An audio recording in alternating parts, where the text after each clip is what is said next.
Hello guys, ni mara nyingine tena katika channel hii, na leo nitakuja nikuoneshe jinsi gani au namna gani Dream League Soccer ya mwaka 2026 rasmi ya First Touch Games ilivyo. Na hii ni Dream League Soccer ya mwaka 2026 iliyosubiriwa kwa kipindi kirefu, na video hii itakuja kuonesha baadhi ya vitu ambavyo vimeweza kuongezwa katika mchezo wa Dream League Soccer kama unavyotazama hapo. Na kama ni mara yako ya kwanza kuzungukia hapa, ningeomba uweze kusubscribe channel hii, kwa sababu hapo utaweza kupata video nyingi za michezo, na pia tunatoa mafunzo mengi ya jinsi ya kudownload game pamoja na kucheza. Kama unavyotazama, game hili limekuja na style mpya ya kutengeneza uwanja pamoja na kununua viwanja. Yaani viwanja vimekuwa kwa wingi kabisa kama unavyotazama hapo, na viwanja vya Legendary vimeongezwa kama na hivyo, vimekuwa viwanja vitano. Na tukikumbuka ya mwaka 2025 ilikuwa na viwanja vya Legendary 4. Kitu kingine hapo ni clan. Ya wameongeza kitu ambacho kinaitwa clan, yani kitu ambacho kitaweza kukuwezesha kujiunga na mashindano au kutengeneza mashindano ambayo itakuwezesha wewe kuweza kupata faida au kupata baadhi ya vitu mbalimbali kulingana na mashindano hayo. Yani clan itakuwezesha kucheza competition, yani mashindano ya kawaida na mtu mwingine online. Na kitu kingine ambacho wameweza kukiongeza hapa katika clan, una uwezo wa kutengeneza clan yako pamoja na logo.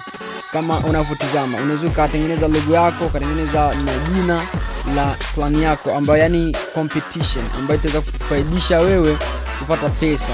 Jambo lingine ni team management. Katika team management kidogo kuna mabadiliko, jinsi ya kuweza kumbadilisha mchezaji na jinsi ya kuweka mchezaji awe na uwezo. Jambo lingine, kabla ya mechi wanakuwa wanaonesha vitu kama na hivyo. Katika hali ya kawaida katika mechi za Ulaya mara nyingi huwa wanaonesha vitu kama na hivyo, kama unavyoweza kutazama hapo, jinsi ya kuweza kupanga lineup. Imekuja na mfumo mwingine kama unavyoweza kutazama. Na jambo lingine, mareferee wanaita wale makapteni wa timu kabla ya mechi kuanza. Na pia katika upande wa kuonesha live score, yani kama timu yako inacheza na timu nyingine au timu pinzani katika timu zingine ambazo upo nazo katika ushindani wa ligi moja, yani wanakuwa wanaonesha live score hapo juu kama ulivyoweza kutazama hapo. Jambo lingine ambalo wameweza kuliongeza ni DLL exhibition, yani hiyo hapo itaweza kuwezesha wewe kucheza na rafiki yako kwa kumtumia kodi au kwa yule rafiki yako ambaye tayari umeshaungana naye, au unaweza ukacheza na mtu ambaye upo naye katika shindano moja, yani clan. Na jambo lingine ambalo wameweza kuliongeza ni celebration, yani celebration mashindano. Na jambo la mwisho kabisa, yani kama mechi imeisha, yani kocha pamoja na wachezaji wanafanya vitu kama na hivyo. Mara nyingi vinafanyika Ulaya na baadhi ya timu za hapa Tanzania.